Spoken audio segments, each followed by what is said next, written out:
Dictation 120 शब्द प्रति minute start होगा 5 सेकंड बाद।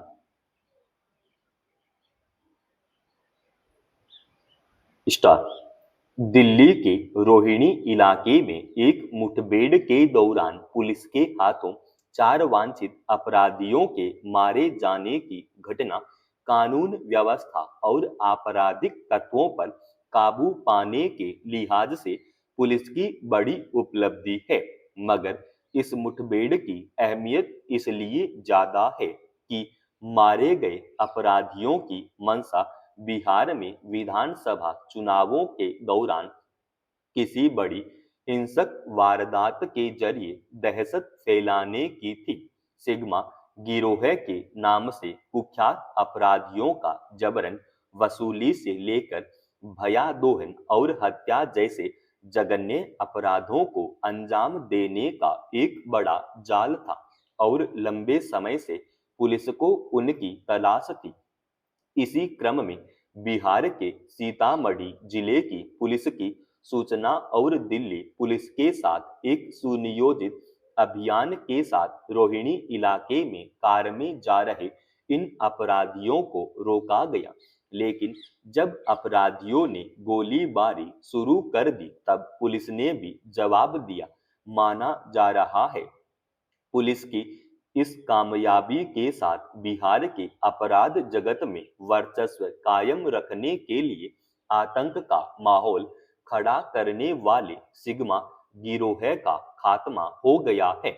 लेकिन इससे जुड़ा एक प्रश्न गंभीर है और इसका दायरा काफी बड़ा है। दरअसल इस संबंध में आई खबरों के मुताबिक बिहार पुलिस ने यह जानकारी साझा की थी कि एक फोन कॉल की इस गिरोह का सरगना अपने साथियों से बिहार में चुनाव से पहले दहशत फैलाने की बात कर रहा था। यह एक ऐसा पहलू था जो समूचे बिहार के चुनाव को बुरी तरह प्रभावित कर सकता था। इसलिए बिहार पुलिस ने अगर इस आधार पर बिना देर किए सक्रियता दिखाई और दिल्ली पुलिस से तालमेल कर इस अभियान को कामयाब बनाया तो निश्चित रूप से यह बड़ी उपलब्धि है। बिहार में चुनाव और अपराध का इतिहास जगजाहिर रहा है।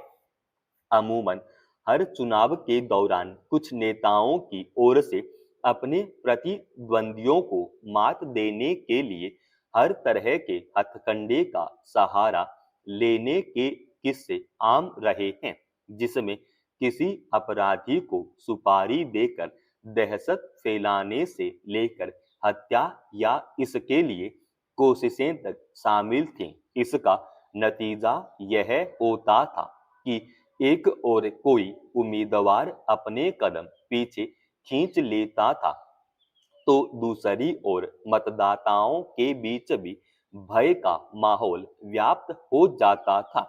इसका सीधा असर चुनाव मतदान की प्रक्रिया और नतीजों पर पड़ता था। अंदाजा लगाया जा सकता है कि अगर दिल्ली में मारे गए सिग्मा गिरोह के 4 अपराधियों का मकसद अगर इसी तरह की घटना को अंजाम देना था तो एक बार फिर बिहार के चुनावों में कैसी तस्वीर देखने को मिलती। खबरों के मुताबिक एक कुख्यात गिरोह बिहार से लेकर नेपाल सीमा तक फैला हुआ था और इसके सदस्य सोशल मीडिया के जरिए भी अपना प्रभाव बढ़ाने की कोशिश करते थे।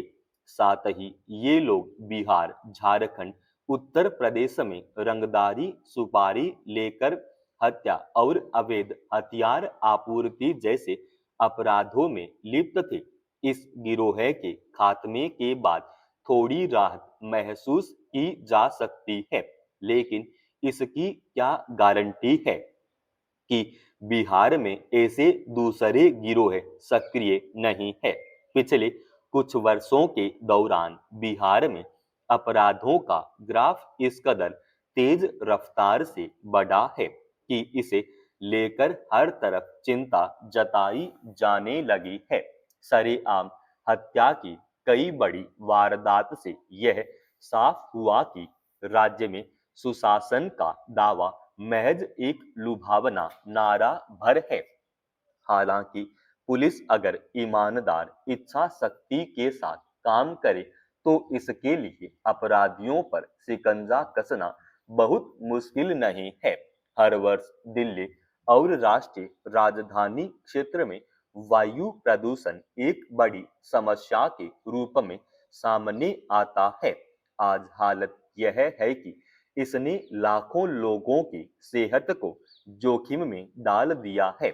सवाल है कि हर वर्ष कुछ महीने एक ही स्थिति रहने के बावजूद सरकार इस समस्या को काबू क्यों नहीं कर पा रही है। हर बार चंद कदम उठाए जाते हैं और जैसे ही मौसम बदलता है सरकार हाथ पर हाथ रखकर बैठ जाती है, यह जानते हुए भी कि अगले साल भी यही समस्या होगी। इस समय दिल्ली में पिछले 3 दिनों से वायु गुणवत्ता बेहद खराब श्रेणी में दर्ज की जा रही है। हालांकि इसकी एक वजह हवा की गति कम होना बताया जा रहा है। गौरतलब है कि शीर्ष न्यायालय ने निर्धारित समय में और एक निश्चित मापदंड के साथ हरित पटाखे छोड़ने की अनुमति दी थी, मगर जिस तरह से नियमों का उल्लंघन किया गया उससे साबित हो गया कि नागरिक में दायित्व बोध का किस हद तक अभाव है। नतीजा यह है कि बुधवार को दिल्ली से लेकर नोएडा और गाजियाबाद तक वायु गुणवत्ता सूचकांक 300 से ऊपर चला गया। अन्य इलाकों से भी प्रदूषण के इसी तरह बेलगाम होने की खबरें आई। सवाल है कि मनमाने का नतीजा किसे भुगतना होगा। गौरतलब है कि दिल्ली में बीते सोमवार को वायु प्रदूषण 4 वर्षों से उच्चतम स्तर पर चला गया था। इस हवा को बिगाड़ने में निसंदेह उन लोगों का हाथ भी रहा जो पटाखे छोड़ने की छूट का मनमाना दुरुपयोग कर रहे थे।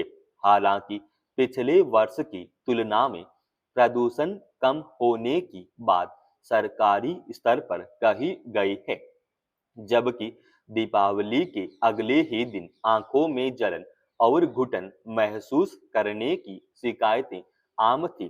पूरे राष्ट्रीय राजधानी क्षेत्र में आसमान धुंधला हो चुका था। सरकार प्रदूषण से निपटने के लिए इस बार भी उन्हीं उपायों को अपना रही है जो बहुत कारगर नहीं रहे हैं। यह बेहद निराशाजनक है कि राजधानी और आसपास बढ़ते प्रदूषण को गंभीरता से नहीं लिया जा रहा। आज जरूरत इस समस्या का ठोस हल निकालने की है।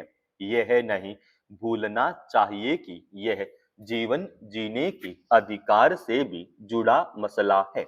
समाप्त।